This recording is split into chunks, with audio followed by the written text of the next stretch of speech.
Sequence, rhythm, synth. You're gonna have to get those three things right if you want to master the art of progressive house bass lines and sound like this. Yeah. This is it. This is absolutely it. As we usually do, we're gonna start from scratch here. So what I'd like to do is start off with the kick drum first.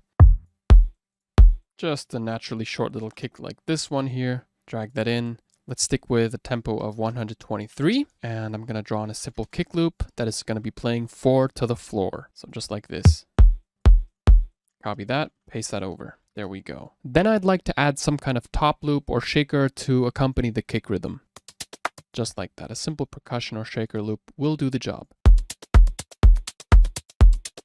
Solid. What I'm going to do now is group these, call these drums, make them yellow. Here's where the interesting part comes in. We're going to start off with sequence. Genres like progressive house and techno often utilize these instruments called sequencers. And for the sake of demonstration, we're going to be using this AICD little sequencer here that is 4 Max for Live, and you can grab it for free. I'm going to link it down in the description below. And before we get to the rhythm part, we're going to have to find some type of synth. And my favorite one to use for these progressive house type bass lines is the following preset. So we're going to go into instruments, and then there's a wavetable preset called Basic Organ Bass. We're just going to add that to this channel here, and this is how it sounds now. Straight out of the box, it sounds very, very nice. And we can generate new progressions by hitting this little smiley here.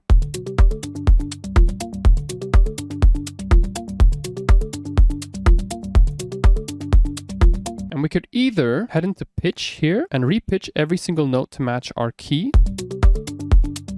Or what we could do is load in a MIDI effect called scale. We want the minor scale, right? Let's just go with minor. I like the minor vibe. I'm gonna add that right after this step sequencer here. And you can choose your scale from here.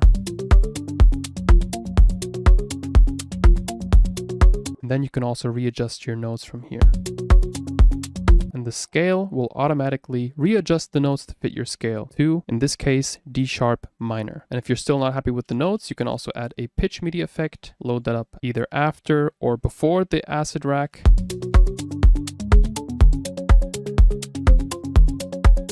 Generate again. And if we like the sound, we can press Shift and click on one of these little squares, and then it saves our preset. And if we click generate again,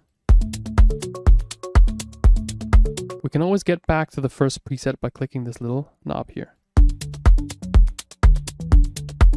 And this little panel over here, where it says pitch now, you can click on that, open that up, and also blend out certain notes or blend in certain notes with the gate function.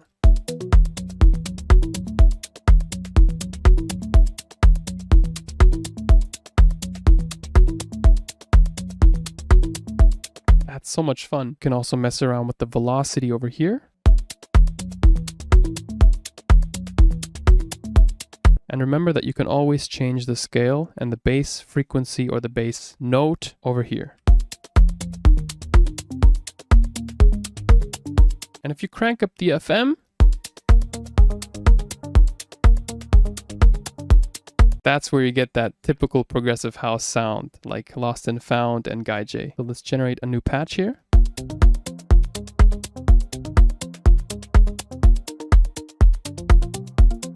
And now we're going to use this step sequencer to create a different rhythm, also known as a polyrhythm, which is often used in genres like progressive house and techno as well. And therefore, we're just going to drag the slider to 5 over here. So instead of the casual 8-bar groove, we're going to create something offbeat. So this would be a rather inconsistent rhythm. And the counterpart to that would be this here. And these polyrhythms tend to sound more groovy. And then from then on, we can keep generating new patches.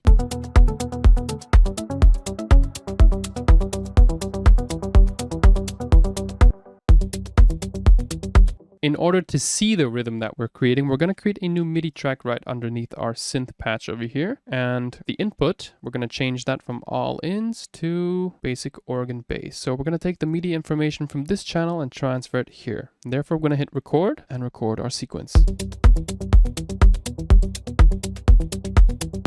Okay, that should be enough. We're going to cut it at this point here, duplicate this section over here. Now we're going to disable the AICD rack, the acid rack, and take the MIDI notes from here and paste them up here. So now we're not utilizing the rack anymore, but taking the MIDI information from here.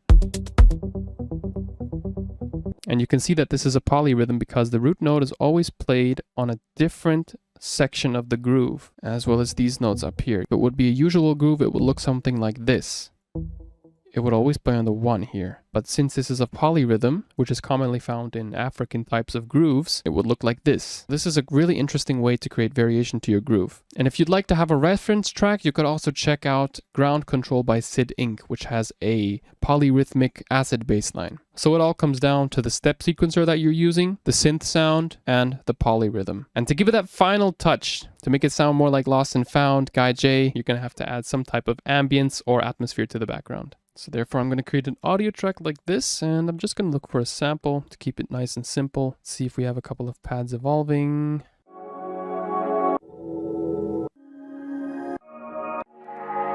Maybe like this one because it has a chord inside, and let's repitch until we have the right key.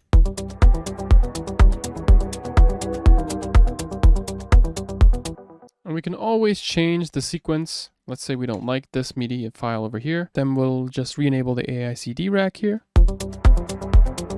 Change our pitch to G sharp minor. So we're going to head to G sharp just like this.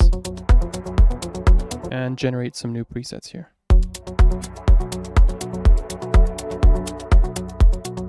That's it. Then we're going to mess around with the sound even more. Maybe let it fade out or create some type of pad using reverb, the freeze function over here.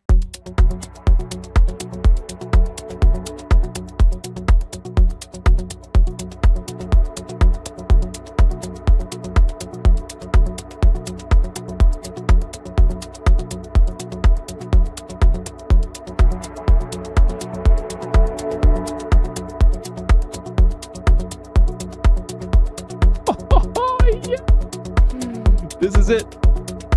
This is absolutely it. And you can truly see how simple this is because these are just 4 tracks and it already sounds like a song. So try it out yourself. If you like these sounds, grab them using the links down below, like and subscribe, and I'll see you in the next video. Peace.